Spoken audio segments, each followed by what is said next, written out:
El Sutra Surangama, 25 medios para la iluminación, sesión 1, parte 1 de 5, impartida en inglés y en chino el 4 de abril del 2019 en Taiwán, también llamada Formosa.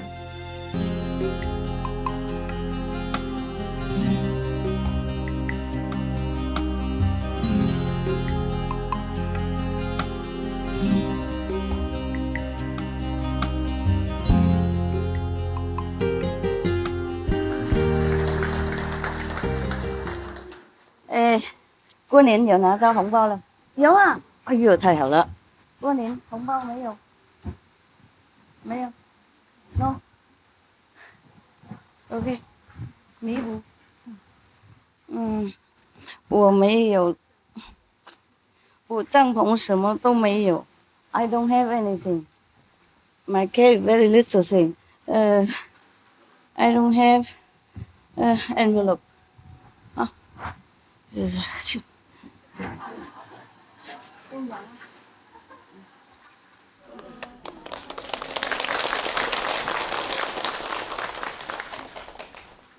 The other nuns, monk already, New Year already have. This did not have.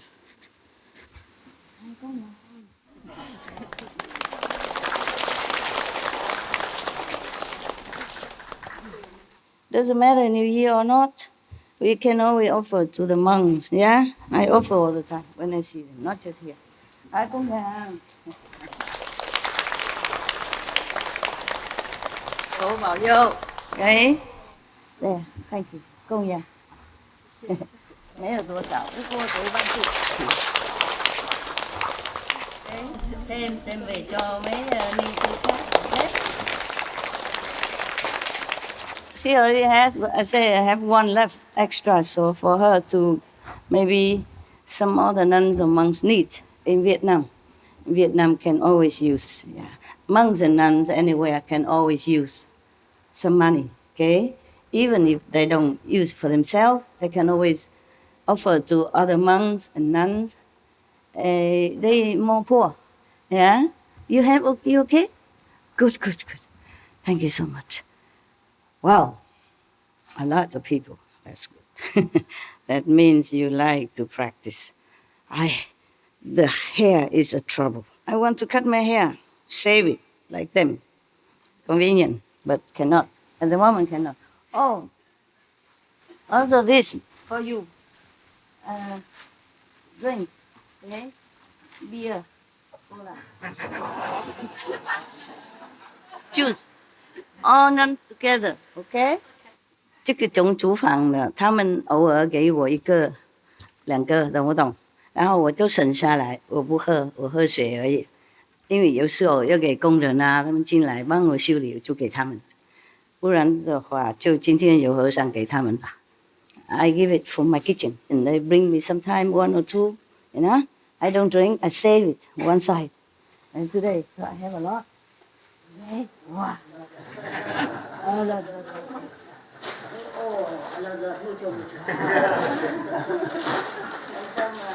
some little snacks, okay?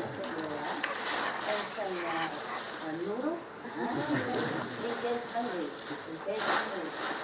Noodle. Who is a noodle? Put in the bowl. Hot water. Okay? In case. Oh! My God! I don't have any. 明天 Okay? Tomorrow. Together in case. 台湾很会照顾。台湾的和尚很会照顾。万一晚上不吃，饿了一点，肚子不舒服，痛啊，饿太多会痛，因为那个胃酸出来会痛，那就来泡一泡。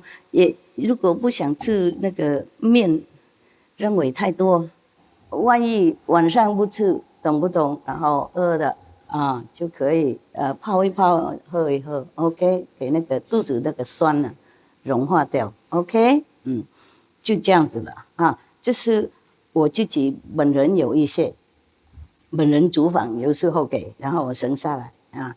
本人有一些，因为对不起，不是不尊重，我狗喜欢那些点心那些，我不能给很多，偶尔给一次而已，偶尔给他们一次。这些没有动过啊，这个没有动过性的才供养。OK， 万一晚上我是下午了不想吃了啊，然后就喝一喝啊，保护肚子了。我们不是不受戒，就是有时候肚子的胃酸太多了，有时候老了，年轻的不一样，老了他不适应，肚子酸啊痛啊就会消啊，在里面会消不舒服，要保养身体才能修行。佛菩萨会原谅的，没事。我们修行观音法多打坐一点就洗掉，没事，我们没做什么坏的。OK 哈呀，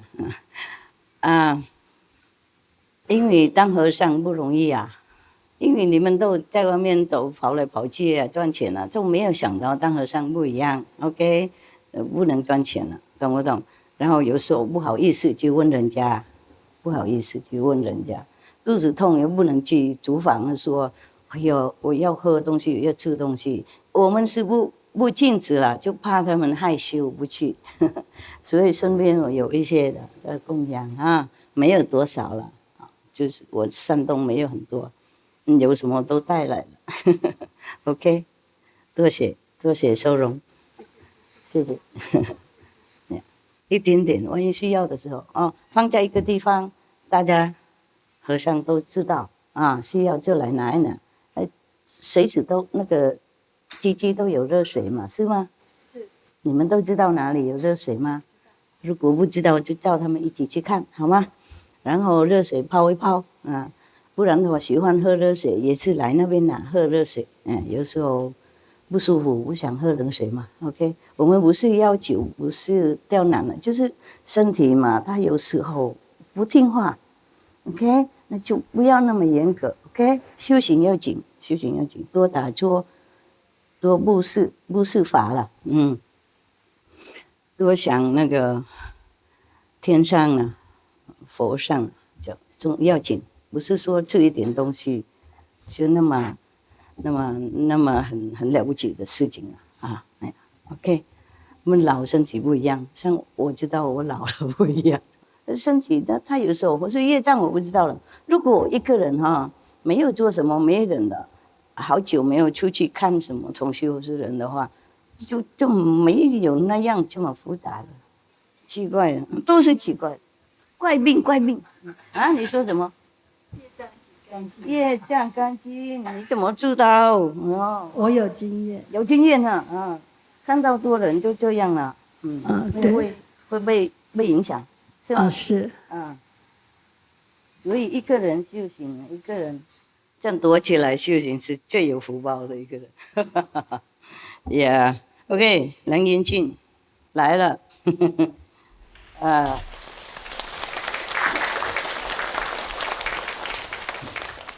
我这样做，大家看得到。Okay, I read to you about why we practice Guanyin method. Okay? Yeah? Yes. D'accord?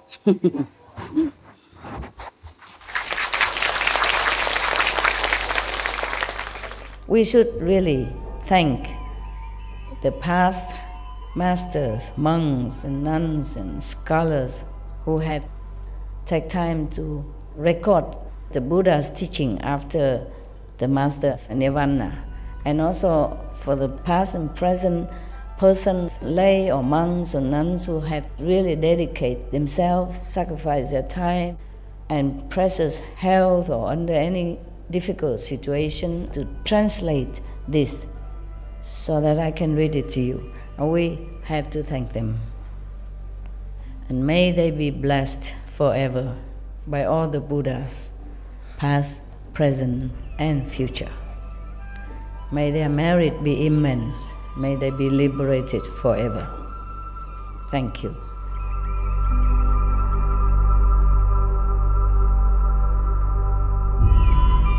According to Buddhism and the believer and the tradition, when you read sutra and all that, you have to put on incense, flower, and bow to the sutra first and thank all the Buddhas and Bodhisattvas in 10 directions, all respectfully, before you read it, okay? And then you cover the sutra also with silk or, beautiful cloth. And I just make it more popular. Yeah, more easy, simple. And I apologize to all the Buddha. I say if I done something wrong, according to the tradition, my heart is full of respect. It's just that I cannot always do that. So please, all the sin, whatever I've done wrong, is all on me. At least other people, they hear the names of the Buddha, according to the sutta, they will get benefit. Yes.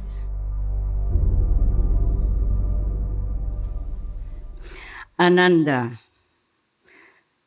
I just cut the upper, okay? That is upper one is no need to read to you today. Maybe another day is also very complicated. This is more like a more intellectual argument. Yeah? Okay. So now, Ananda and the great assembly gained wisdom and awareness that was perfectly penetrating and free of doubt and delusion. All at the same time. The Buddha has told them something before that, before this sentence. Therefore, they feel satisfied and enlightened, more enlightened.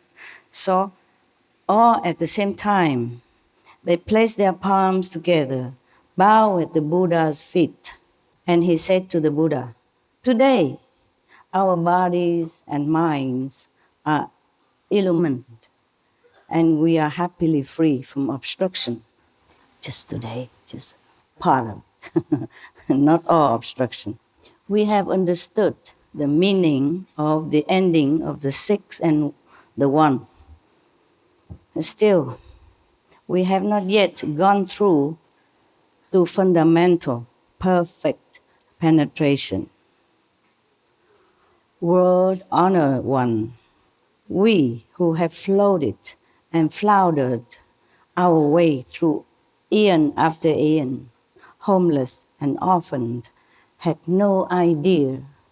We never imagined that we could meet with the Buddha in such a close relationship. We are like lost infants who have suddenly found their compassionate mother. Because of this, we accomplished the way in this assembly. Yet, the secret words which we received are the same as our basic enlightenment, and so it is the same as if we hadn't even heard them. What he means by that, okay. The secret words, probably the Buddha at that time gave them the 5 holy names, yeah? So it's called the secret words. For us it's secret, so we cannot tell other people, huh? All right, now, probably that day, the Buddha finally gave them this secret mantra, yeah, and teach them the Guanyin method. But because at that time, these monks were already under Buddha for a while, and they have somehow benefited from the Buddha's light and enlightenment. Therefore, even when the Buddha gave them the 5 secret words and initiation, they did not feel much different.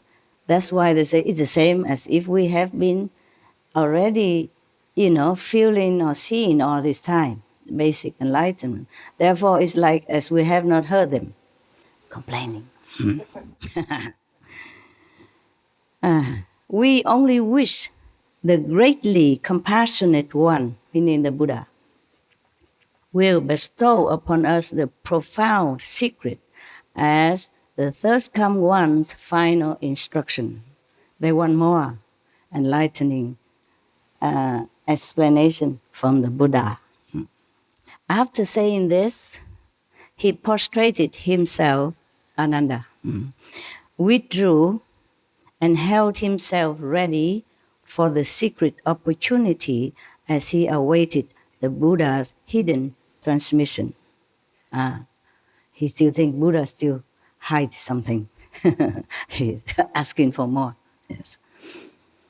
So then, the World Honored One told all those in the assembly who were great bodhisattvas and great arhats their outflows extinguished, mean they have no more this all kind of desire or nonsense thinking or anything that is make themselves lowly or obstructed themselves to the great way. I mean, they're already purified, to the absolute. They are arhat, they are bodhisattva, saint, great saint already. That means when they say no outflow, meaning nothing, they all concentrate inside now. They're within themselves. They are not distracted by outer alluring worldly scenery around them or anybody at all. Nothing can pull them outward anymore. So that means no more outflows, no more fault, no more sin, no more karma, no more thinking of anything that is not in the proper spiritual dimension. So no outflows, that's what it means. It's difficult to translate. Of course they translate it like that, but that's what I understood. So then the world-honored one, the Buddha, you know already, right? World-honored one, mean Buddha, yes. The whole world should honor him, not that they do, not that they did, just that they should. Meaning that he's the world most honorable being at that time, and no one else surpassed him. Okay, just like world-class teacher, Buddha. Now, then the world-honored one told all those in the assembly who were great bodhisattvas, means saints, and arhats. Arhat is a little lower than bodhisattva, okay? Just one step lower, like 4 level and then 5th level, okay? Their outflows extinguished. He said thus, all of you bodhisattvas and arhats who are born from within my Dharma and have attained the stage beyond learning, I now ask you, the Buddha asked, when you first brought forth your resolve and became enlightened to the 18 realms, which one of these brought perfect penetration? Through which expedient did you enter samadhi?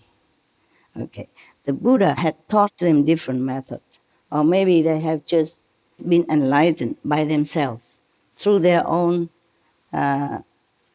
good karmic spiritually from the past life, or through their sharp faculty in that lifetime, or because the Buddha's blessing. So each one of the monks at that time, Buddha did not teach them immediately the ultimate method.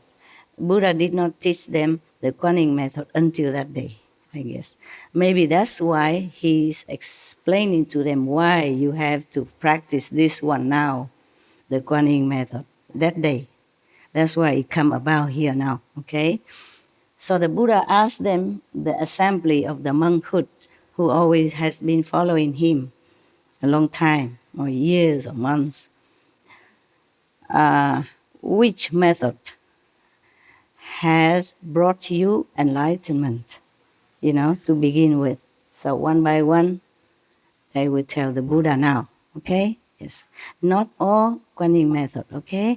Actually, when the Buddha was alive, he taught quite few methods, okay? And when Patanjali, one of the great Indian master, also taught his disciples quite different methods, okay? Or a lot of them, a lot of them. But we don't need all that. It's too confusing for you, and it's not so guaranteed. It's not so easy for busy life like today.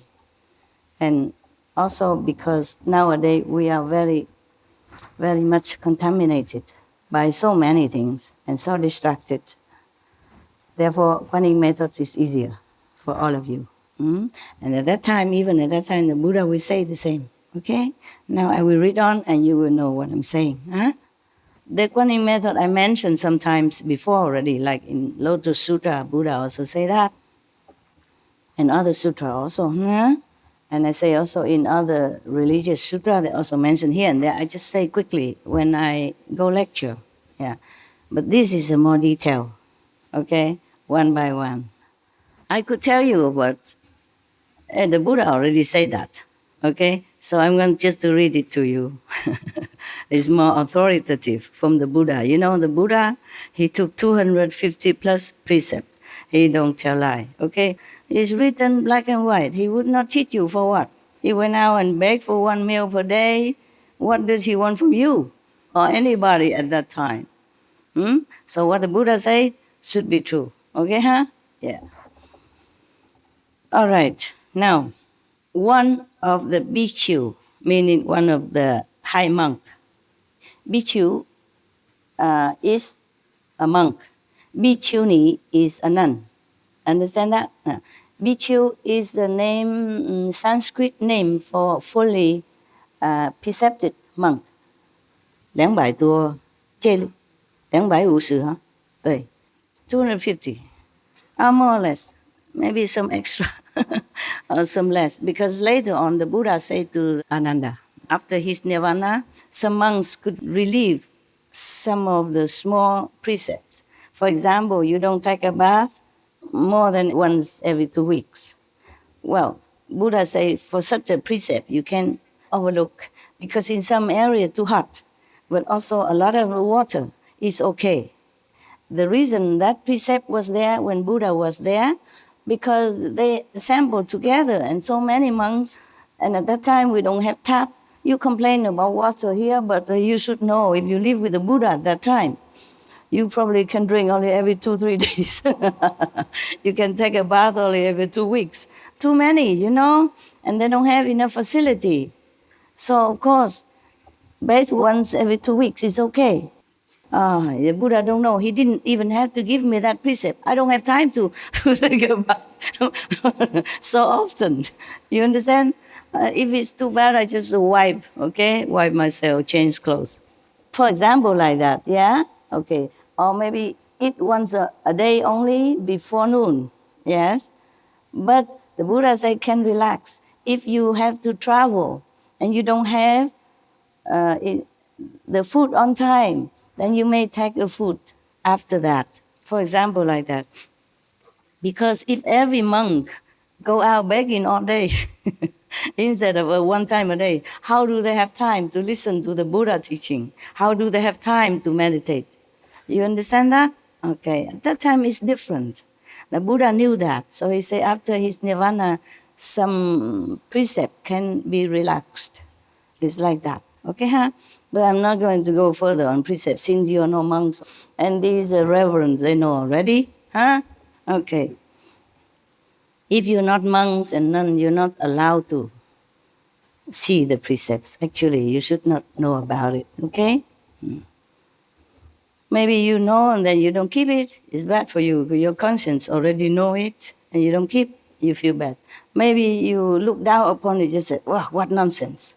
Yeah? And then you have bad karma. You understand? That is why only when you determine to leave home, leave the world in order to be a monk and nun, then maybe you're worth it to know about it. Then at that time your mind is somehow already fixed on this idea, and then you will just long to know the precept, how to be a monk. You will not think negative or anything. All right, so one of the bhikkhu, the monk, said to the Buddha, he and the other 5 bhikkhus arose from his seat, bowed at the Buddha's feet, and said to the Buddha. When 5 of them practiced the same method, I guess, so all 5 of them rose up first and told the Buddha what kind of method they did practice first, to get some enlightenment. So this bhikkhu name is Kaundinya. It don't matter, okay? Kaundinya. The Sanskrit name, when it's translated into English, is already not very correct. And my accent make it worse. So it doesn't matter. One of the 5 bhikshus, and the first one, probably the leader of the group, with others of the 5 bhikshus, arose from his seat. I told something in between, instead of just read it. Oh, you want me to read it on? Just, no, the Buddha says something and then Ananda answered, you want that? No, I have to explain sometime. Maybe I don't have to, but I just do. Maybe you know everything already, right? You love it? Yes. You love my calendar, right? The calendar. Okay, here come your calendar. Yeah. And extra. Yeah. So they rose. Kondinya rose from his seat with the other 5 bhikkhu, bow at the Buddha's feet. A tradition in India, okay? When you want to pay respect or when you want to talk, you first stand up. Or if you already stand up, you bow to the teacher's feet, yeah, your master feet, and with respect, yeah? And then you talk. Or when you come first, when you first see the Buddha, you come in his house, for example, see the Buddha, you bow to him as the feet. Yeah, touch the feet of the Buddha, put on your forehead like that. It's Indian tradition to pay utmost respect. Okay, that's all. All right. So now, and he said to the Buddha, when I was in the deer park, the deer park is when the Buddha also stayed there some time before and preached some Dharma, some teaching there, okay? And they were there, the 5 monks were there. When I was in the deer park and the pheasant garden, these are all in, India or Nepal, huh? Not here. I observed the thirst come one immediately after his accomplishment of the way, meaning when the Buddha first came out of the enlightenment, yeah, the first ever time, after practicing for 6 years, and then after sitting under the Bodhi tree, no eat, no drink for 40 plus days, and he became enlightened. Then he arose out of the Bodhi tree and he wandered around. Maybe he went to Deer Park and Pheasant Garden. And that's where he met these 5, the first 5. Actually, the story of these 5 bhikkhu, I probably told you before already. So I don't want to mention here, okay? They are the first one who get the Buddha's enlightening talk, yeah? When the Buddha preached the 4 Noble Truths, yeah. Anyway, okay, we have to cut some, otherwise my calendar become 2-3 years comprised together. Not just to the end of this year, but at the end of many other years, 2020, 2021, 22, 23. And if I haven't told you about these first bhikkhus under the Buddha's teaching, then I will probably remember it, or you remind me, then I will tell you in another time, okay? It's not much to us right now. It's not very important. So it's just that important that they were the first one and they the first rise up and told the Buddha which method they were practicing, okay? So they say that the thirst come one immediately after his enlightenment, accomplishment of the way, meaning he just got the complete enlightenment that day, or maybe just a few days ago. And then upon hearing the Buddha's voice, I understood the 4 Noble Truths. You know? What is the 4 Noble Truths? Anybody know? Except the monks. I told already. Didn't listen. Forgot. What is the 4 Noble Truths? What's the first Noble Truth? Yeah, all of you have it. I don't even need to tell you. We all have. What is? First one? I give you my cup. The Dharma? Oh, no. That's not the 4 Noble Truths. That's the only truth. Okay. Birth, old age, sickness. Yeah? Death. Okay. That's the 4 truths that nobody can escape. Okay? Right. Remember now? Yes. I keep my cup. Thank you. I hope. It's good that I didn't lose my cup. I like my cup. I'm very attached to my cup. The yellow, it look good. Okay, thank you for trying to reserve the cup for me. Very good of you. So, when this bhikkhu, Kaudinya, heard the Buddha's voice, he understood the Four Noble Truths. The Buddha asked us, bhikkhus, to speak. I was the first to understand. And the third come one certified me and named me as Nata. His wonderful sound was both secret and all-pervasive. It was through sound that I became an arhat. Okay, so when the Buddha talked, he was the first one who understood.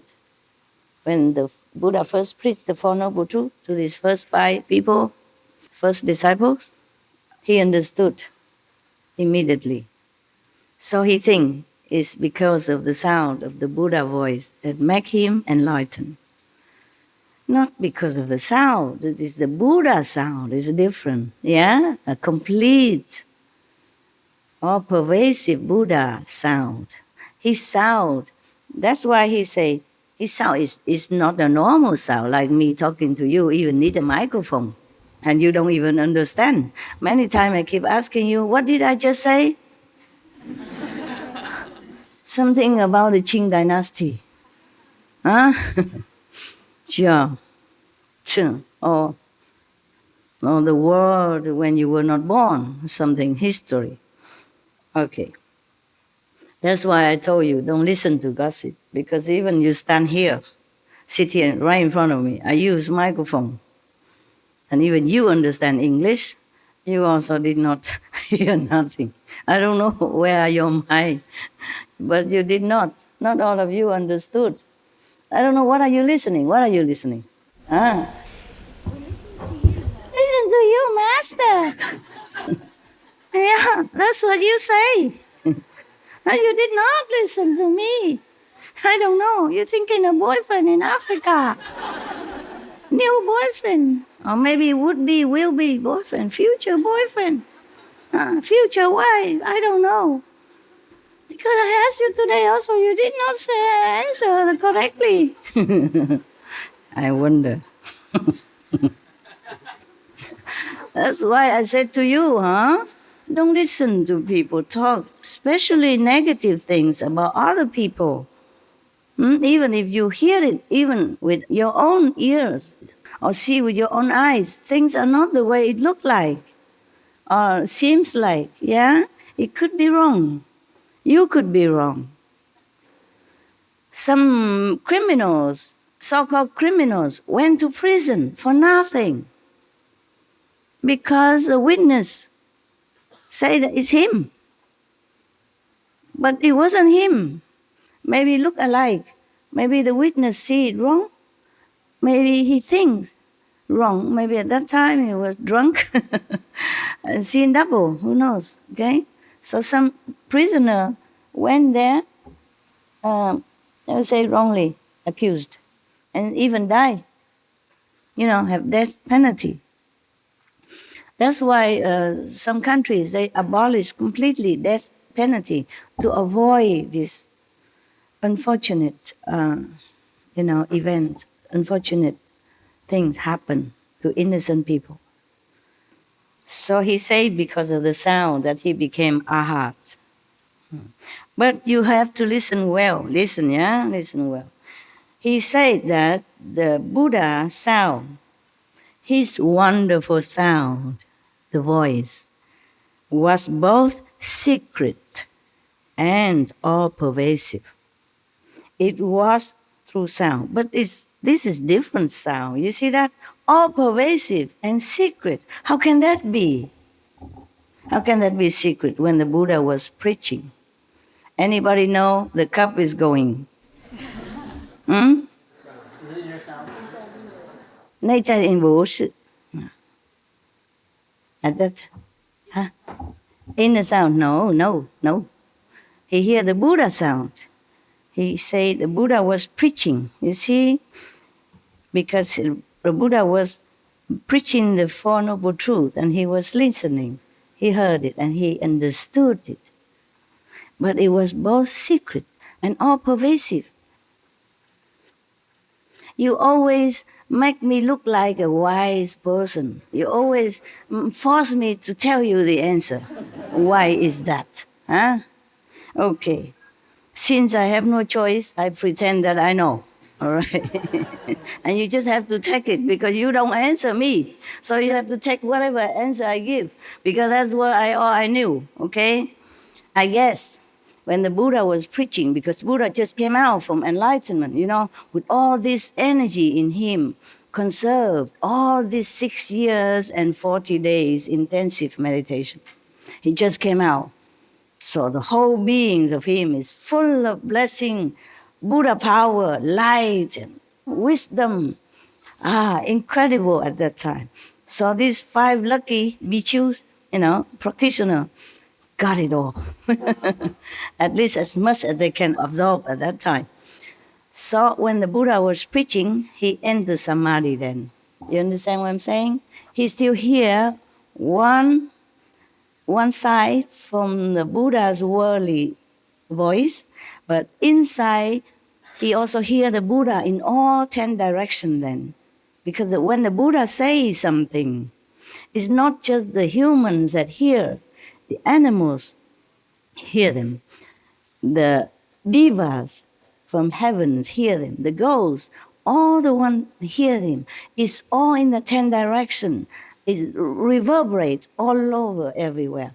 And only when you're in samadhi, you hear it. It's different then. But because he's in samadhi, so he can hear both half from the Buddha voice physically and the inside, the true Buddha's voice.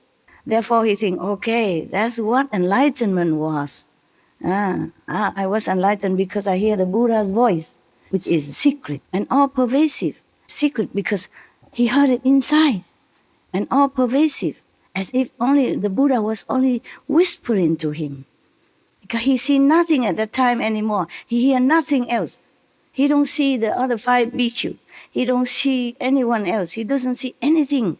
Only Buddha and him. Only the Buddha's voice. That's why he say it's secret. But then it's all over, everywhere in the 10 directions he can hear.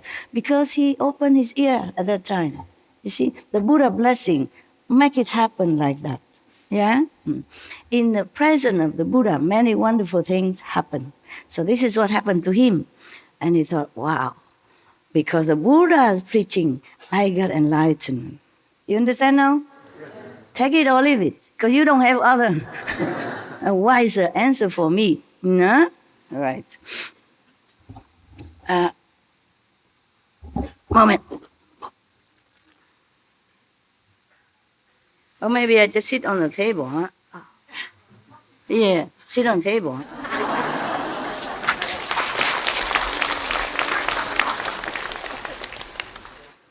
Now I can sit like a Buddha. Oh. Thank you.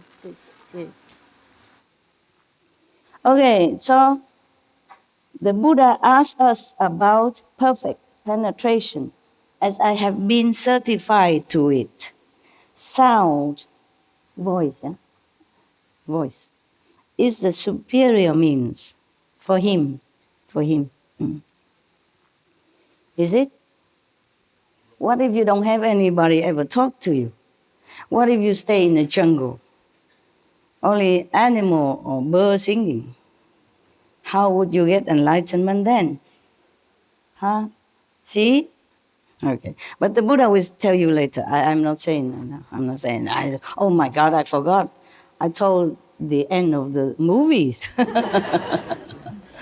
Oh, but that's just one. There are many more to come. Okay, so now another bhikkhu. Whoever stayed with the Buddha at that time are only bhikkhus. Okay, not bhikkhuni. Bhikkhuni come later. Nuns come later. When his mother, stepmother came and begged him for becoming a nun to follow him, that's when the nuns began. Before, Hindu don't have any nuns because it's inconvenient. They think the woman in India cannot go out without any other man or family member, understand? Otherwise they'll be looked out upon and harassed or molested. It's still nowadays. Less, of course, less, yeah? Less than before. Yeah, they're more liberal now. But in some remoter area, maybe such custom still prevail. And any woman go alone is a no-no in India. It's not respectful. So at that time, whoever stay, even if I don't say it's a monk, you should know it's a monk, okay? Because here it doesn't say a monk Upanishad. It just say Upanishad. Then you should know he's one of the monks. Whoever stay with Buddha at that time, Buddha don't have house, Buddha don't have food for you, don't have nobody cook for you there. So if you want to stay there, you have to be a monk. Meaning you go out, beg for your own food, take care of yourself. Buddha don't do any physical caring for his monks. Yeah, everyone take care of themselves. It's easier, okay? Yes. And maybe the lay people come now and then, occasionally or whenever, then they bring food to offer to Buddha also, and then they probably bring their own food or cook for them. But not the Buddha who has to take care of all that. Not like your poor master here. Okay, a lot of work because have to take care of small things, small things. Even if the disciple built, I have to instruct and take care, that is done well, for example. I'm not complaining, I'm just telling you, your poor master is really poor. Every little thing takes time. Don't tell me that, it's just a little job. Why must I say that? A lot of little jobs, okay? A lot of little jobs, even for dogs, how they have to be comfortable, where, it's a new place. Many things are not as ready as in an old place, okay? But I'm very happy, okay? I'm not complaining anything at all. Just a lot of work. Right, so now there's another bhikkhu come up telling the Buddha what method he practiced. The first one is the voice, see? The Buddha's voice, okay. Now Upanishad arose from his seat, bowed at the Buddha's feet, and said to the Buddha, I also saw the Buddha when he first accomplished the way. Probably these are the first disciples. So they take turn to stand up and tell. First come, first talk. That's why first the Bible, and then now it's Upanishad, because he's also one of the first. Maybe not together with the five, but maybe second first, you see? So they come one by one.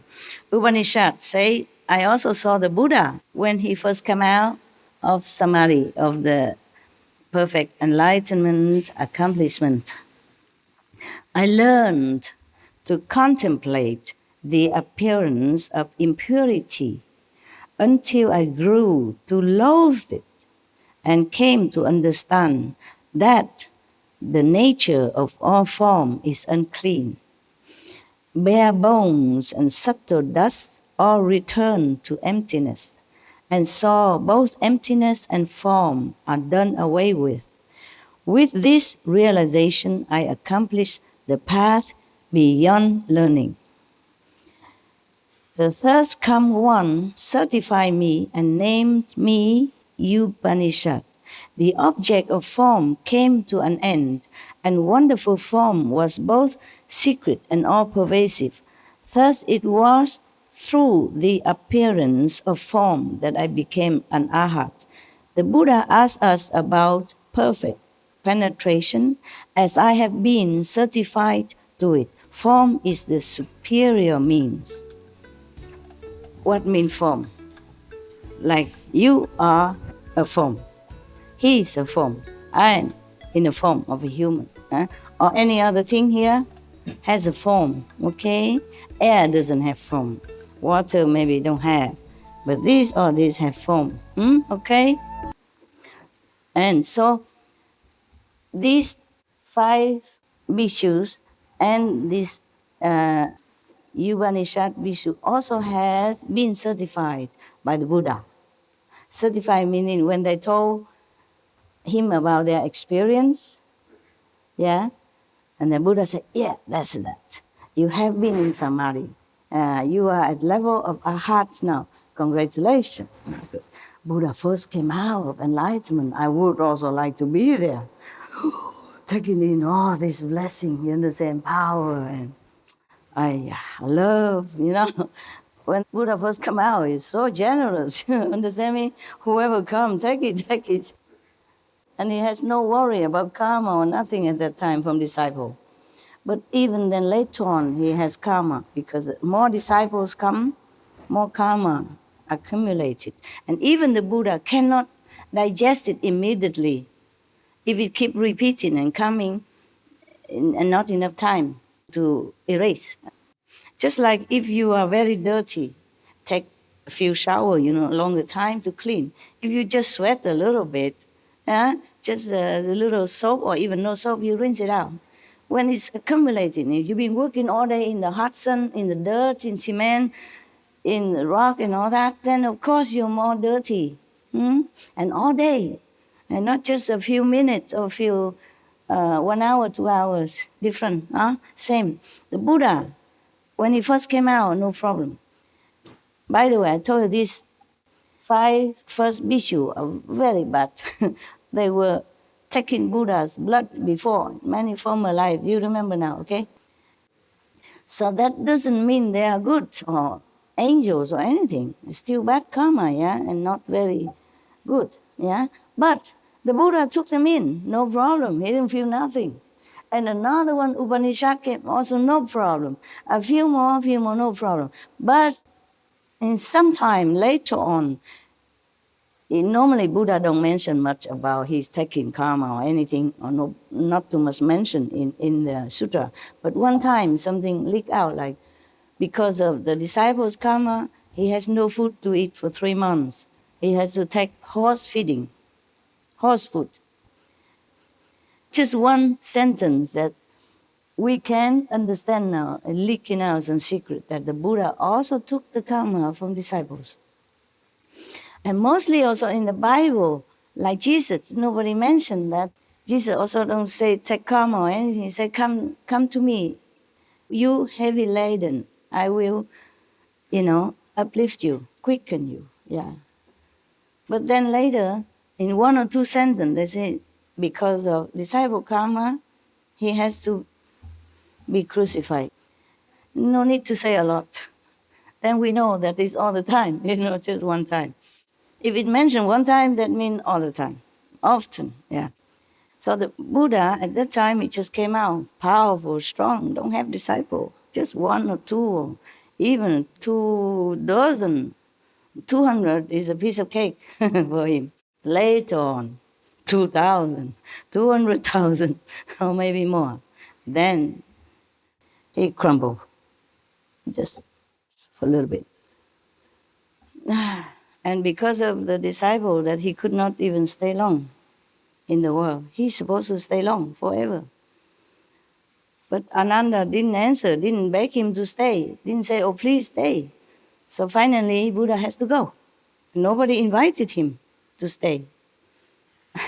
Ananda was blurred and blinded by the karma of all people around him, and the Buddha's disciples' karma as well. See? It's not Ananda alone fault. It's not his fault alone. It is a magic, web that cast on him and make him oblivious to what the Buddha meant. You see, Buddha cannot obviously say to him, Ananda, I'm going to say that I will stay forever, and then you have to invite me, okay? Buddha cannot do that. But Ananda is not enlightened enough at that time. It all has to be that way. It's not his fault, okay? Only after the Buddha nirvana, the Sangha looked down upon him, thinking he's always been living next to the Buddha and not enlightened enough, so they kick him out. Kick him out of the great assembly. Say, you're not worthy to be in here with us. And then kick him out, and he's so sad and shame, and he went to the forest, sit 1 night only. He became enlightened, enough to come back. And later become one of Buddha's successor. But that was Ananda. Don't dream about it, okay? Ananda, he was an ancient Buddha also, okay? He just played his role at that time. Somebody has to play some role, okay? Not like 2 Buddhas sitting together, okay? 2 Buddhas sit together. But don't think that you are also playing your whatever role, like Ananda, okay, Please. So, When the Buddha certified, somebody said, oh, okay, that's level, you are arhat. That's why he said that. So form is the superior means. At that time, because of the power of the Buddha blessing, so he suddenly realized that all form in this world are impermanent and made of dust only, and then it will return to dust. Yeah. Therefore, he became enlightened at that time. Maybe the Buddha taught him thus. Yeah, because the Buddha also taught this kind of method to some of the bodhisattva at that time. Yeah. No. So, there's the person now, another bhikkhu, the pure youth, younger monk, adorned with fragrance. That's probably his name. Okay, sometime in India they have names like that. Yeah. Remember the Buddha name Clear Light. Yeah. It's just a translation of the name. Yeah. It's like my name, the Chinese is Qinghai, translated to pure ocean. Huh? Like that. Just like your name, maybe Rose, it's a flower. Yeah? Okay. So, the pure youth, one of the pure monk, young, adorned with fragrance, his name, arose from his seat, bow at the Buddha's feet. Tradition, I told you already, Buddha didn't want to do that. Buddha did not ask anybody to do it, but he just let it be, okay? Otherwise, everybody come up and bow and say, no need, no need. And then everybody else come, no need, no need. He would say all day, no need, please don't. Too much trouble. In my time, it's easier because I talk in the microphone and people record it and you already overheard it. Master say, don't bow to her. Don't pay obeisance, don't prostrate, nothing like that. Also, I don't need a lot of hurrah, okay? All right, now, I know you love me. That's why you forsake your comfortable home to come here cramping together. And I do know that, huh? All right, you can express yourself sometimes, but not always. Okay, no need. We family, okay? If you see your mother coming from work, you clap. Or if your boss coming to work with you, you clap. Okay. But even then, I record it in recording, and we have SMT, tell people, don't need to bow to me. And still, one time, one of Vietnamese old man, comrade from Vietnam, he want to prostrate to me 3 times. He said because it's a Vietnamese tradition that when you accept by a master that you respect and believe, you must prostrate 3 times. And some also bring some gifts, tradition. But I say, no, nobody prostrate to nobody here. Don't do it. Because if you prostrate to me, I have to prostrate to you, and I'm too old now. My knees doesn't like too much trouble. So I have to tell him many times, so then he stopped. But he did not even feel very, happy about it. For him, it would have been better if he prostrate 3 times. Then his heart would feel more complete. Fulfilled. More fulfilled, yeah, more contented, yes. I know that, but I cannot let him. He just have to prostrate to the Buddha somewhere else, yeah? And prostrate, maybe he can do it at home, private, with privacy, in front of the photo, okay, nobody say anything. Why have to do in front of the assembly? And if I let him, then everybody want to do that. Why him? Why? And then everybody come and prostrate, and then we have no time for anything. Look, if I sit here waiting for all of you, come in front of me, prostrate 3 times. Imagine when it will finish. Yeah?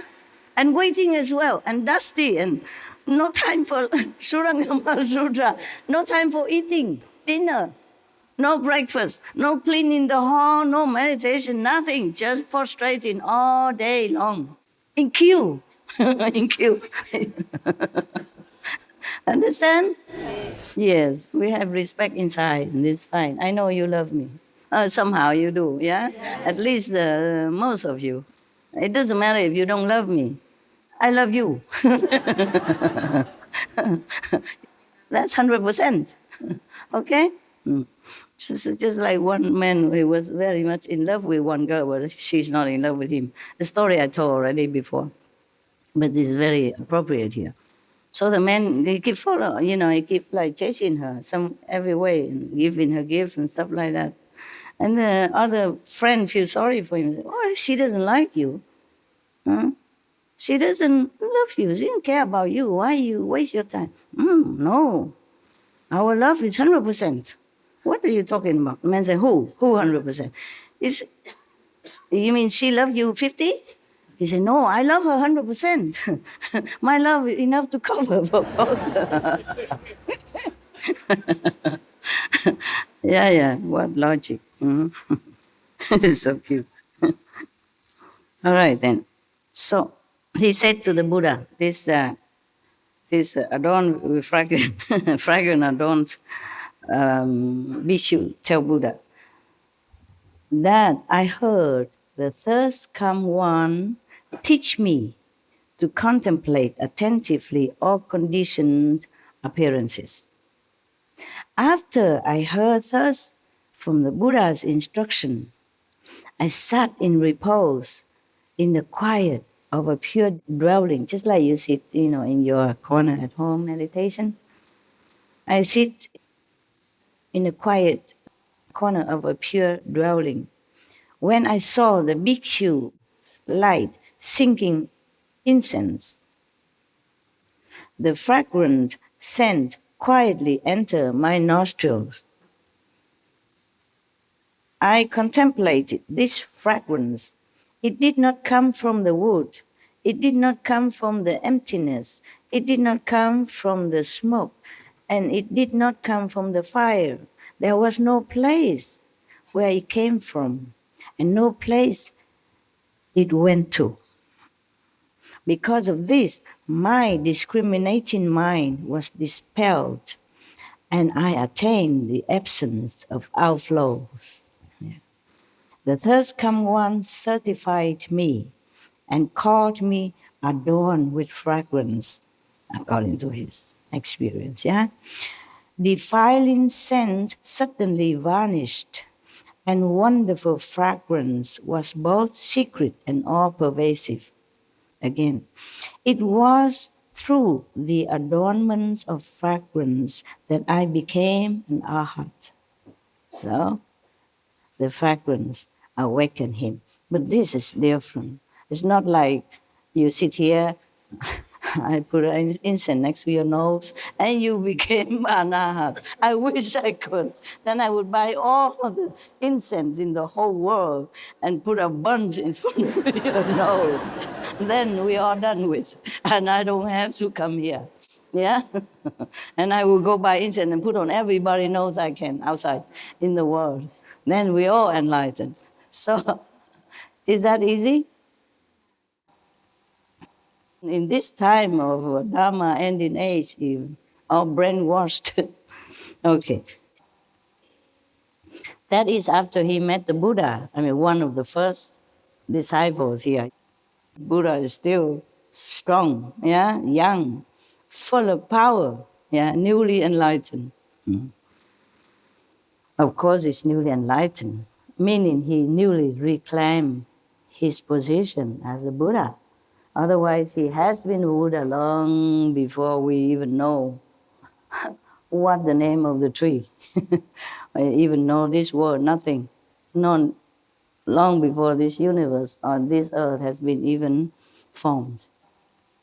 Eons already. So now, when Buddha talked to him, instructed him to contemplate on the conditioned appearances, just any appearance. The Buddha taught him different method.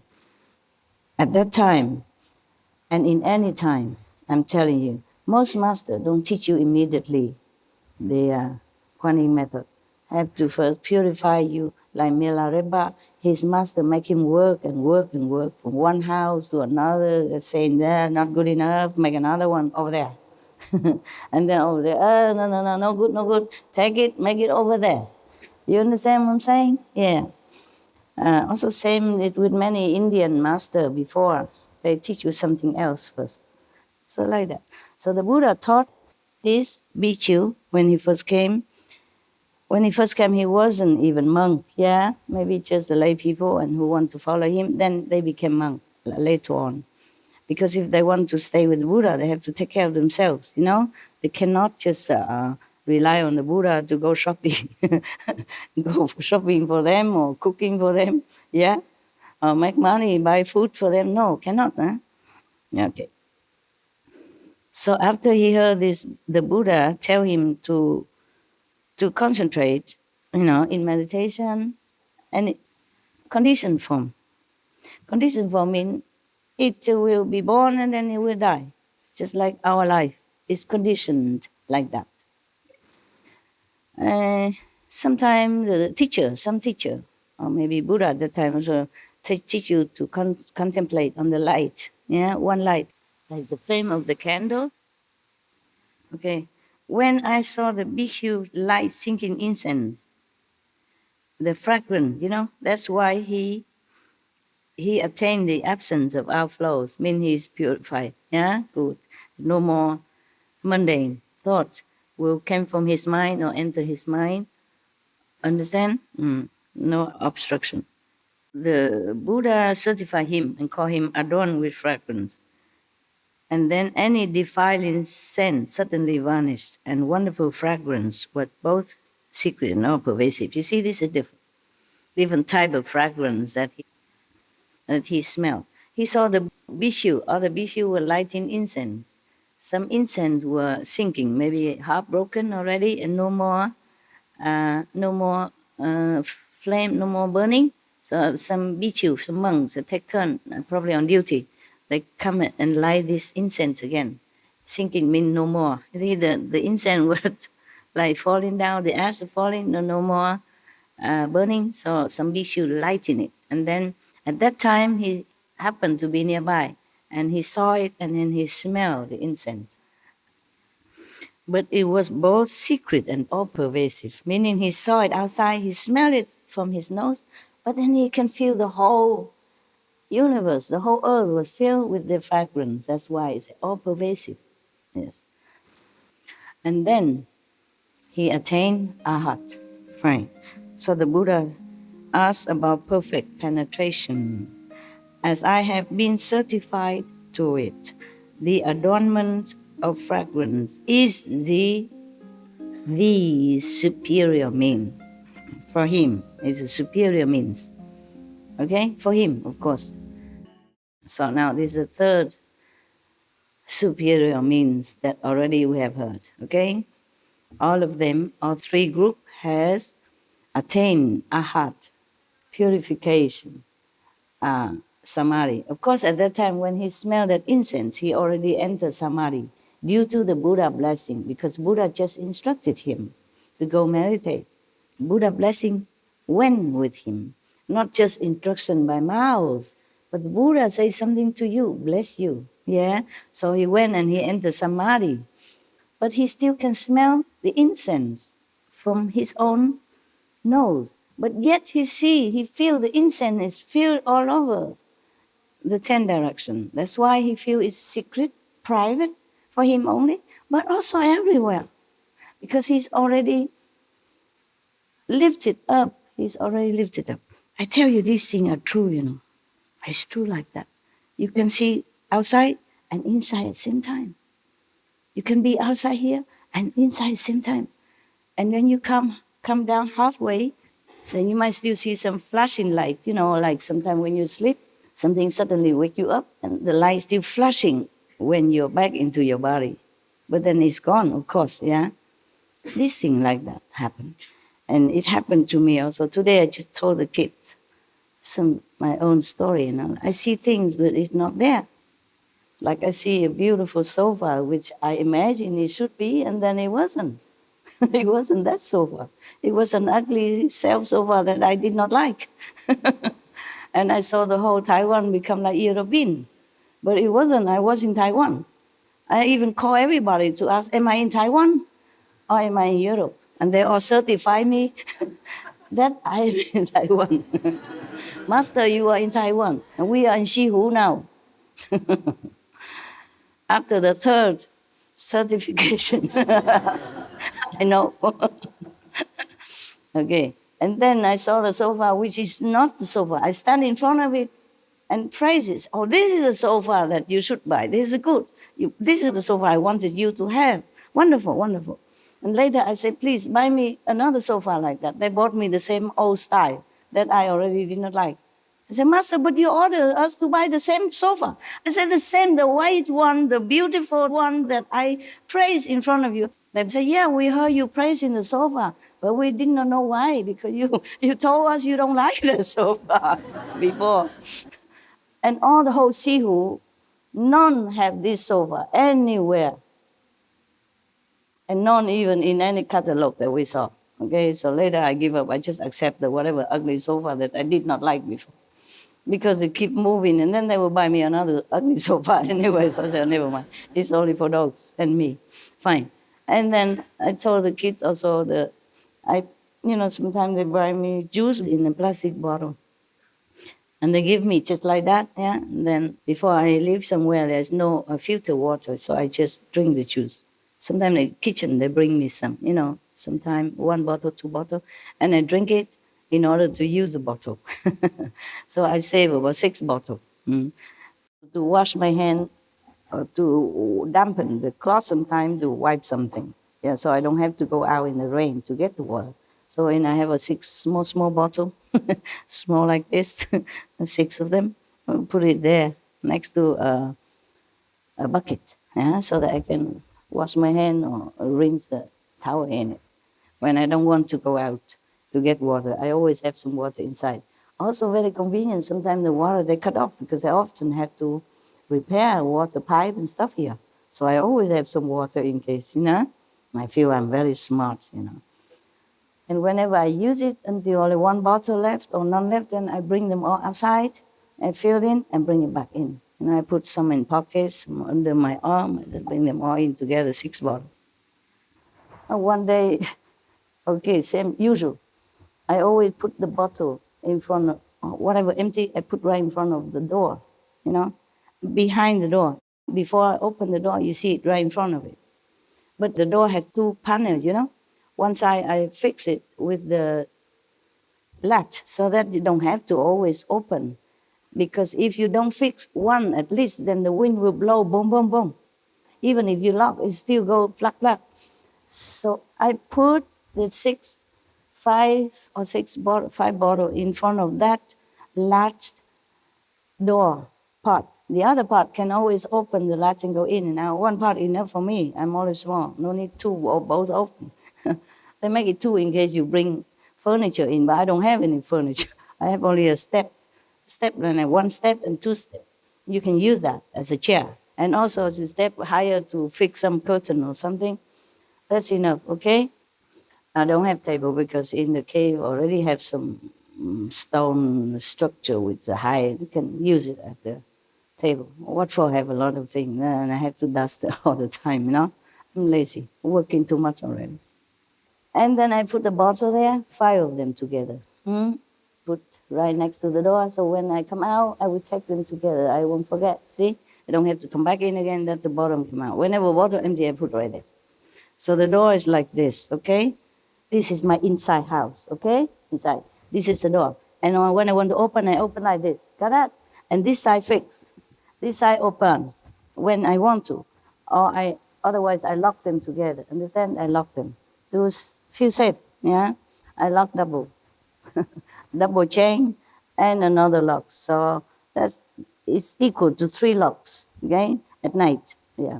And whenever I'm inside. When I'm outside, I don't care. Lock or not lock, doesn't matter. But when I'm inside, I lock 3 times, okay? Okay, so now I put the bottle here. You see what I mean? Right next to this fixed door panel. And then whenever I get out, I just take them, put in a pocket or put in a bucket and get out together. Yeah? Throw away the dirty water that I wash or something I use for mopping or anything or wiping things. And then take the clean water to the bottle to come in. That day, I put already 4 bottles together there, and I saw it, I know it. When I want to bring it out, I saw only 1 bottle and the bucket, nothing else there. And it's funny, I just put it full there, just now. And then I went in just to answer the phone or do something. Come back out, nothing, only 1 bottle, 1 small bottle. I said, where are the other? And I feel myself, my God, you're getting too old woman, you forget everything. And I really don't have. There's nothing at the door, so that's hidden. No furniture. It's just always you put there in front of the door, you know. You cannot not see it. And it's a routine job. It's not like first time I forgot. No, nothing. Only 1 bottle. So I said, okay. I went back to the other area, look, nothing, nowhere, because the cave is mostly empty. It's nothing hidden anywhere that I cannot find. 4 bottles missing. I said, I must be cracking up, you know, old, because nowhere else can find. And outside the sink, nothing. Nowhere, outside, inside, nowhere. So I feel very confused and sad. I took 1 bottle and bucket, go out, do it, fill 1 bottle. I said, okay, I don't need you for 1 enough. Just more trip, okay? All right. And I put the bottle in, put the bucket where it was already, and then I went back to do some work, paperwork, as usual. And then later I had to go out through the door again. I saw 4 bottles right there, 1, 2, 3, 4. It's like army, you know, I put 1, 2, 3, 4. I said, huh? What happened? It's right there. I could not understand it. And I have to check with, with the wise guys. So they said, what happened? Did you hide it, or what's wrong with my eyes? Something wrong? They say, no, your souls had not completely come back from the high to high. That's why you didn't see it. You see only half. I said, okay. Same with the sofa. Same with the Europeanized Taiwan. Yeah, it happened like that. Oh, why I told you this? Something, a fragrant, yeah. Just like both secretive and all pervasive. It's like that. When your soul is not completely there, not completely in the physical world, yeah, but some is still lingering there. You're not completely up, but you're not completely here, yeah. So it happened to me several times, you know, more than several times. But some other time I probably didn't notice, you know. I thought, oh, maybe I forgotten. But the bottle you cannot forget, because this is a thing I do every 2-3 days, you know. When the water, almost like every day, I put right there. And even if I forgot, I had not put it there, then why I found them there just a few minutes later. You cannot not see it. It's an empty door, nothing there. It's a green color, so the whitish bottle will be standing out. You can't miss it. The thing is a routine also, every day. I mean, I do it ever since, long time, you know, so you cannot say, I forget or I don't see. How can I not see the 4 bottles standing there? I was really go back and forth, keep looking. I go back to that place again. Really don't have. And I went out, fill the bottle, come back in with the bucket. Also don't have it, not there. And then I go work, go back to the wall, you know, I commenting this and that, some work on the computer, and then I probably got myself back together. And when I have to go out again, I saw them right there, like an army, and like 1, 2, 3, 4, very neat and tidy. Telling you, both secret and all pervasive. So this person, through fragrance, you know, he thought, yeah. So he told the Buddha that the adornment, you know, the smell, the essence of the fragrance in any way, yeah, is the superior means. All right. Next one, the 2 Dharma princes. They call them 2 Dharma princes, probably because they were princes from other country, or from smaller kingdom, or from just one of those small kingdoms somewhere. There were 2 Dharma princes, 2 princes, males. One is physician king and the other superior physician. And 500 Brahma gods in the assembly arose from their seats, bowed at the Buddha's feet, and said to the Buddha, "From beginningless kalpas until now, we have been good doctors for the world." They are physicians, they're real physicians, so they call them physician king and superior physician. Maybe they was very good, have green thumb, good healers. They call him king of physician, and physician superior is probably the name people gave to them because they are so good doctors. So they say from beginning end is a time we have always been doctors. Maybe that's why they are good. See, whatever you've been doing in previous lifetime, and if you do it again in this lifetime, you're always better. Always better. That's why many genius musicians, since young age, or genius doctors, genius scientists, very young, 10 years something, already enter university, learning, arguing with professors, because they have been doing it before. And they still retain the memories of their expertise from a life. They know their past, yeah. In our mouths, the two physicians talking together with the 500 Brahma gods. I don't know why they call it in Brahma gods. Probably they attained the level of Brahma. Or maybe they're really the Brahma gods from Brahma heavens to come down. And other Bhikshu at the time can see it. The Buddha can see it, but maybe other lay people don't see. We'll see how they go. I read it a long time ago. I forgot. I just checked it up quickly before I came to read to you. Some days ago, because I have to read it before, see if it's okay for you. Yeah. So that I also remember how I understood it, and then I can explain it to you. So it's double work. When I read it's quicker, of course. I have no calendar with me at that time. But in front of you, the calendar just suddenly appeared, you see, by itself. You inspired me. I don't need all this explanation. I just understood. No need explanation. It's direct and simple. So these two Dharma princes say from the beginningless kalpas until now, that lives and lives and lives after life, they have been medicine men. That's why they're good now. Though they bestow the title upon them, physician king and superior physician. The patients did that, and they became famous by that name. So in the assembly, they also call them like that. That's how our names, many names in the world begin, That's why you say Mr. Smith. Before probably there was no name, and he's a Smith. So they just say, oh, that's a Smith family. Or what's the name, what else? Mr. Porter. A Porter, yes. For example, yeah, okay, right. So these two physicians have been bestowed good title, it's like that. And the 500 Brahma gods. That doesn't exactly mean 500. You know already, right? In India at that time, either 500 or 2,000. Yeah, or 84,000. Yeah, or 84 or 18. They just like a rough figure. When it's a lot, they say it's 500. So you hear a lot, many times in Buddhist story, 500 this, 500 that, 500 even robbers. Remember?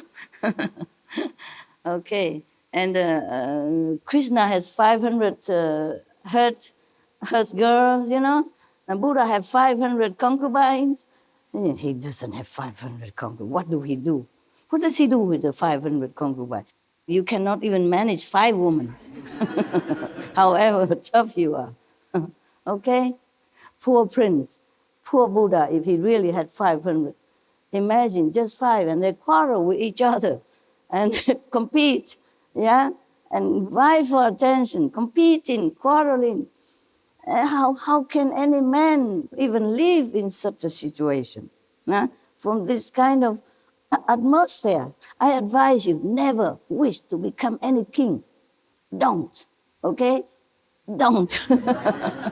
Just don't. It just look good. It's not good. Or even president nowadays. That's why they don't vote a president forever. 4 years, 5 years. Understand? Very wise. Too much work, yeah? I wouldn't want to. You see, even among practitioners, I want to be alone. Even with you, it's the best already in the world, in my opinion. Still, I need to be alone. I cannot bear too long. It's okay, I come out, see you now and then when I organize a time for you, but not to need to clean my house, nothing. I live in a cave, which is very good. It doesn't look perfect and clean, so I don't have to always keep it perfect and clean. It's a very good. Like mud house style, inside is mud. It's not wet mud, it's just like dry. So why worry cleaning every day? It's dusty, it's dirt anyway. Very convenient. I like it. It suits my busy lifestyle very well. It's not like I'm attached to it, okay? I'm just happy that I found it. If I don't have it, if I have to live in a house, I will, okay? And I will act accordingly. But I'm just happy that I don't have to worry so much dusting, polishing the furniture, wiping the bathroom walls, nothing. No. They make me a very temporary kind of, construction kind of bathroom.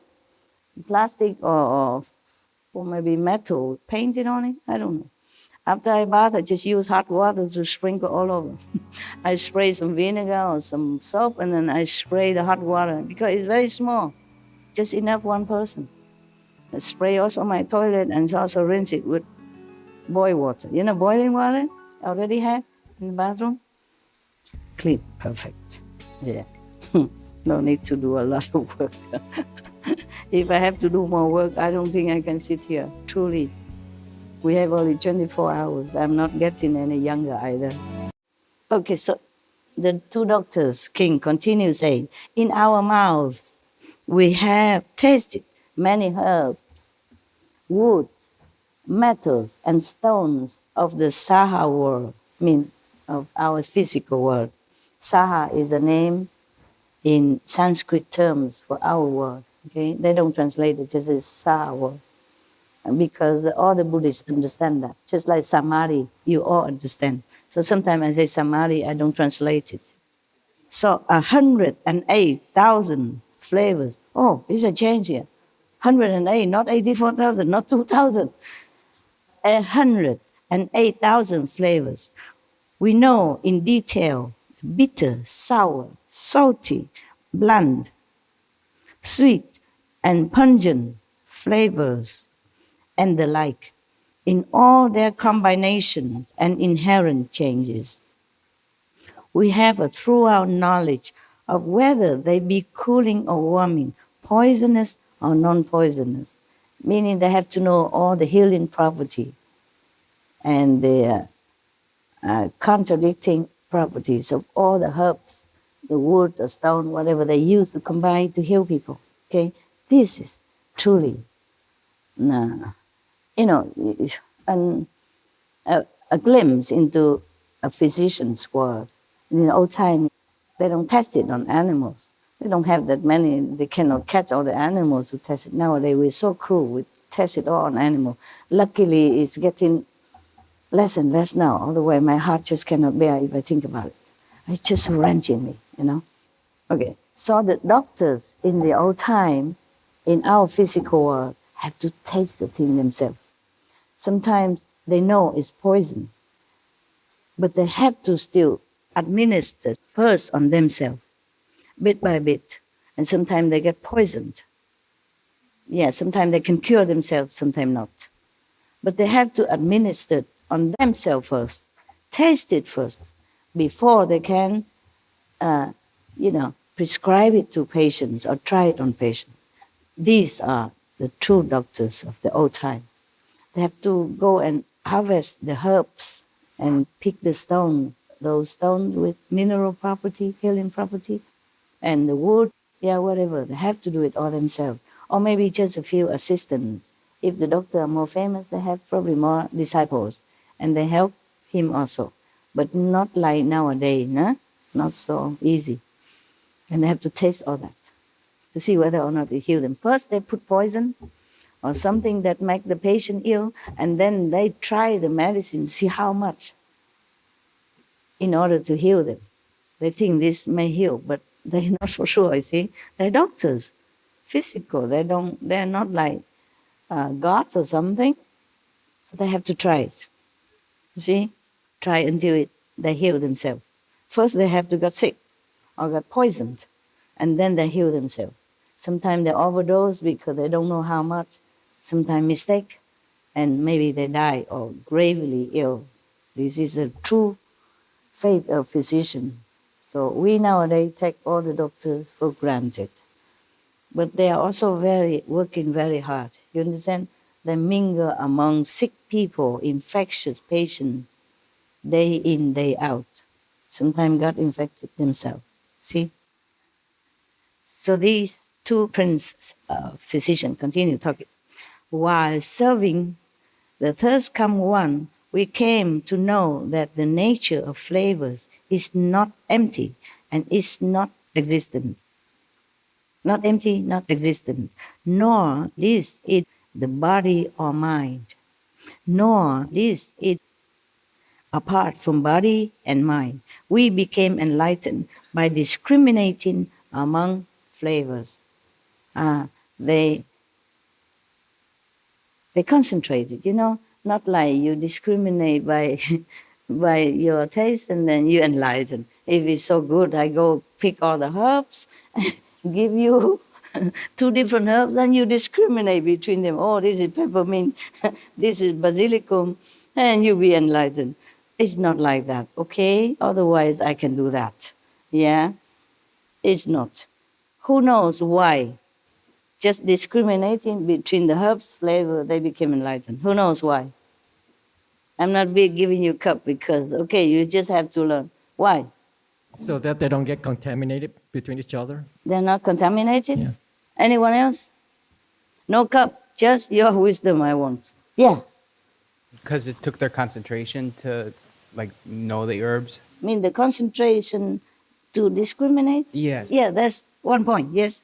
They know truly how to distinguish between 2 herbs. Mm-hmm. Okay, next one. Okay, you force me again, huh? Dig it out for me, huh? Okay, I pretend again that I know something. Buddha's blessing. You're next to the Buddha, yeah? Somehow you get some help from him invisibly, even if Buddha did not proclaim that. If you're next to somebody who shower, some water will sprinkle on you. If you go in a perfume shop, somebody spray perfume on this person, you're next to it, you also get a few drops. And you also smell something, huh? They follow the Buddha wholeheartedly. At that time, they even forsake their own jobs and fame and power over the patients and the world outside, family, and I think they became monks. They believe so much in the Buddha. They love the Buddha so much. They want to be with him, to learn from him, and then to help the world in a larger scale, not just by medicine. So they are so pure already. All of them here. They're not normal monks. They're Buddha's monks. They're next to his house every day as monks. They talk to him every day as monks. They listen to the Buddhas every day as monks. Yeah? They're begging for food only monks. They have only 2-3 robes monks. They have no house, no wife, no kids, no nothing monks. They are with the enlightened master monks. Okay? Right. So now, because of that, not because of the herb discrimination, you're sidetracked by their profession. Yeah? Just like the magician, they do some hula hop and you keep looking at their movement. You don't know the other thing they're doing.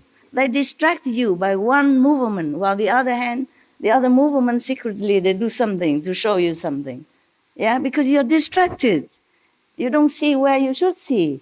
You just think, oh, medicine man, of course, the medicine, the herb. So we have to concentrate. Nah, you see that? Yeah. Got you. got them. Yeah, distraction is our problem. Yeah. So it's not easy, huh? But of course you pretend you don't know so that I pretend I know. You want to give me all the credit, and I thank you for that. Good people, good heart. So good. Yeah, very charitable. Yeah? They don't want me to lose face, so they say, oh, we don't know. Just talk nonsense so that Master says something. Thank you. Anyway, you just want to keep me here. That's what it is. Longer calendar. So that I can sit here all the time, be your bodyguard, babysitter. Yeah? So, you see that? All right. So, they were serving the thirst come one, you see. That's when they know the flavor is not empty, not existent, not this, not that, neither that. They were serving the thirst come one at that time. Yeah, giving him medicine or maybe some checking out, the body, is anything good? Maybe just a general checkup. Or maybe Buddha has some pain at that time or some coldness or something. And they were serving him.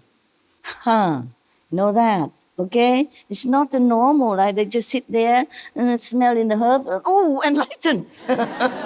Wow, so cheap? No, they were with the Buddha and they were serving him even. Meaning taking care of him. Physically, personally, closely. Yeah? Maybe touching here, touching there. And at the same time, maybe just soon out by the Buddha's blessing. Meanwhile, we're halfway, still the hand still touching or making medicine, but the soul went up. Therefore, all pervasive and secret at the same time. Just like I see only one bottle and the other four I don't see. Truly, personal experience. How can you not see? If you see one bottle, then you see the other four. Because they're together. Understand then? And if I didn't put it there, how come I return? They are there. Yeah. And same with the sofa or Taiwan become Europe. I call 3 people, our disciples. They all know it. I'm in Europe. Still in Europe? No, Master, you in Taiwan. See who, Master? See who? 3 persons confirm with me. And then slowly it fade off, and then I recognize the same thing again. The same see who. But it wasn't same to me before that. And I was working in my office. It's not like I sit in meditation, nothing to do, dreaming about Europe, reminiscing about Europe, miss Europe, nostalgic about it. No, I was busy working on my desk and looking out the window and saying, where am I? Like Europe, not the sea that I knew. I know my place. I've been there many years. How can I not recognize my own office and my place outside, Same trees, same yard. Even if we change the trees, nothing changed. Maybe the tree grow bigger now than 10 years before, but it's still same surrounding. I walk in, walk out every day. For years, how can I not know? Now you know that, okay? So, because of that, otherwise I would not understand what they mean here, or how come secret and pervasive at the same time. It is like that. It's truly, what's saying in here is the truth. It's not fairy tale, nothing.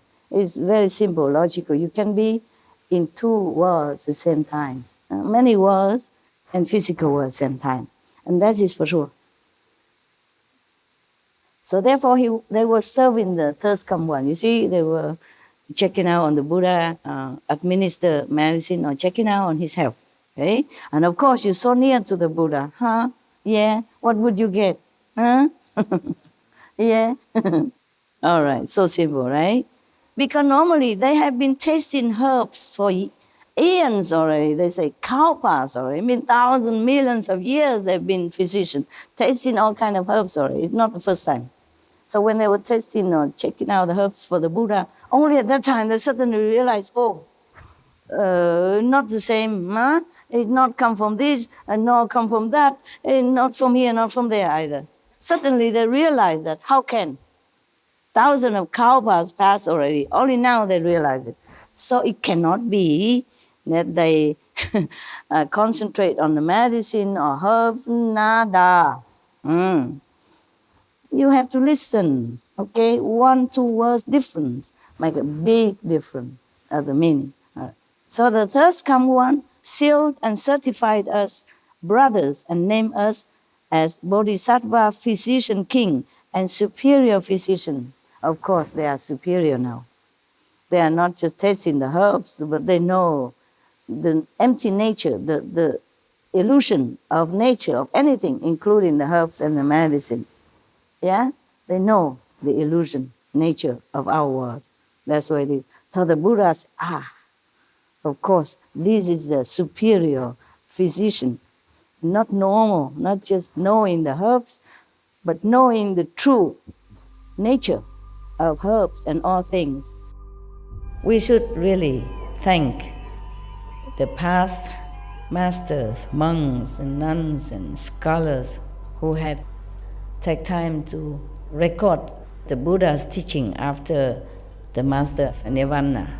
And also for the past and present persons, lay or monks or nuns who have really dedicated themselves, sacrificed their time and precious health or under any difficult situation to translate this so that I can read it to you. We have to thank them.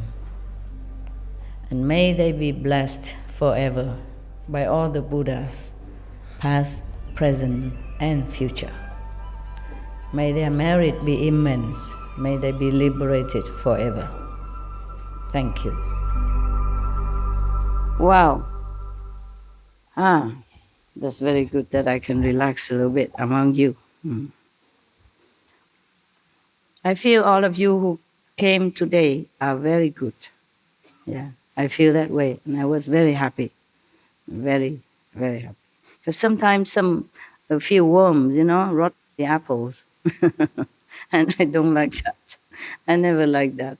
It's ruin the atmosphere for everybody else, for most people, and I don't like that. I do forgive. I forgive all the time, immediately. Forgiving and having around is different, okay? I told you already. I can forgive the mosquito who bites me, but I don't go and look for mosquito and pat his head or hug him and say, "Oh, I forgive you." Yeah? And if a snake bites you, okay, you run to see the doctor quick. Don't stay here and pat him and, "Oh, snake, you okay? You also have Buddha nature. I forgive you." Or if the tiger there, you run, okay? If he bites you already, especially, you run. You don't stay there, "Oh, tiger, I forgive you." Or you already run, go get doctor, already heal yourself, don't go and look for the tiger again. "Oh, a few days ago you bit me. I forgive you. Come have a hug." Are you hungry still?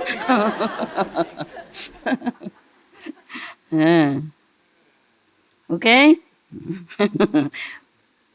Yeah. Forgive. What? As Jesus said, you turn the other cheek. You turn the other cheek. The cheek is okay, but not the tiger. Not the tiger fang. Huh? Turn the other cheek, okay, another day, but not the tiger fang, and not go look for another person who beat you the other day. Say, here's another cheek, brother. You forgot. You forgive, it's okay. Yeah, but don't go and show another cheek and say, "You forgot the other cheek."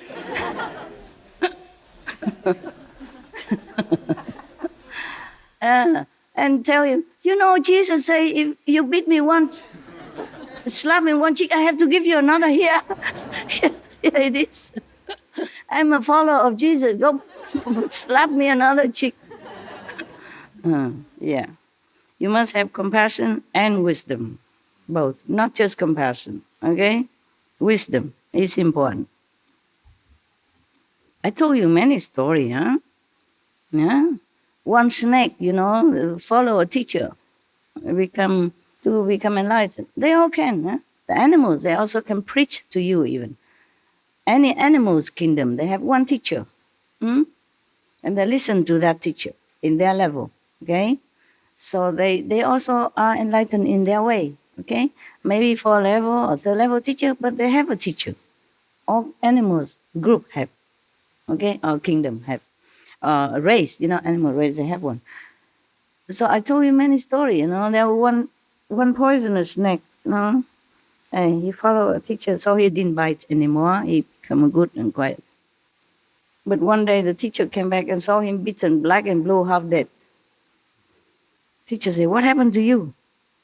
The snake said, "Oh, the children, they came and they swing me around and pick me up and throw me on the rock and all that. So I became like this." So the teacher said, "Oh, why did you do anything? You told me I should not be violent. I should not bite." Then the teacher said, "I told you not to bite, but I didn't say to you not to hiss."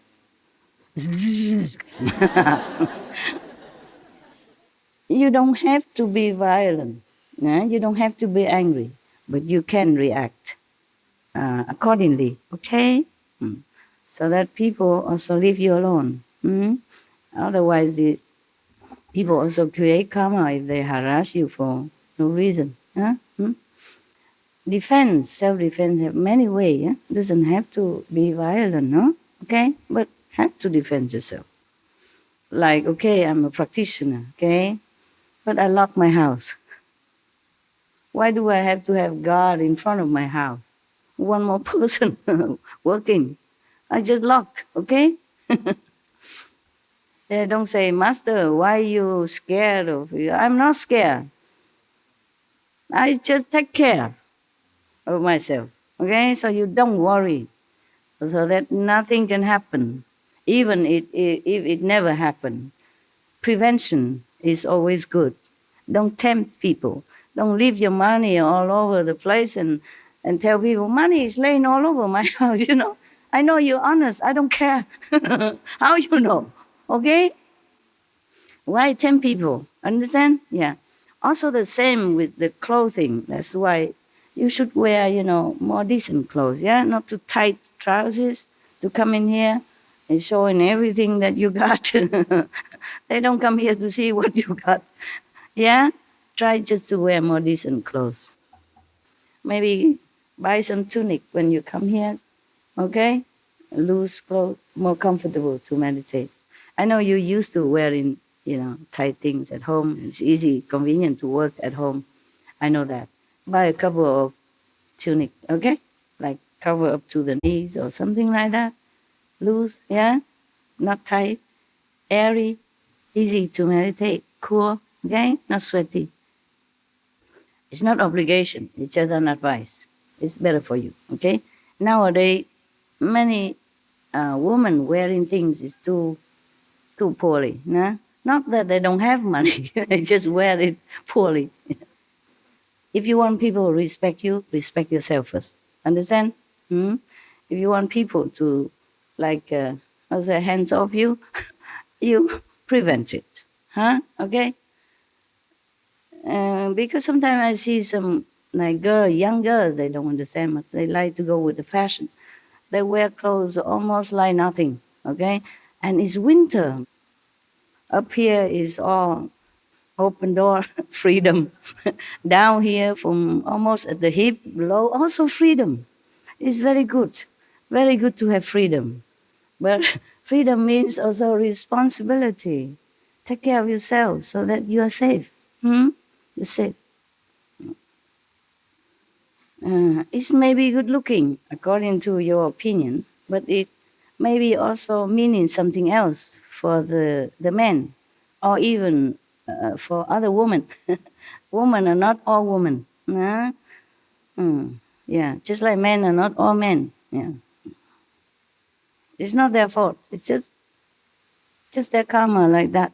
Their karma. And they've been born like that. They've been programmed like that. Okay. I think we should go, huh? Yeah. I'm going now.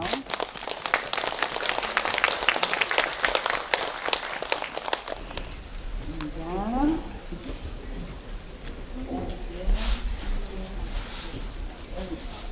good though. They are sweet. Yeah? Brush your teeth. At least rinse with water. So you don't get too strong. Okay? Within 20 minutes. Because the bacteria will be there. Within 20 minutes after eating anything, you should brush your teeth. Or if you don't have, quickly then rinse as much as you can. Floss. Good night then. Love you. I appreciate your attention and you're really trying very hard. Thank you so much. I'm not sure if I can try as hard as you, if I am you. Okay? Thank you. Thank you. See you. Yeah, all of you. Love. All of you. God bless. Buddha bless.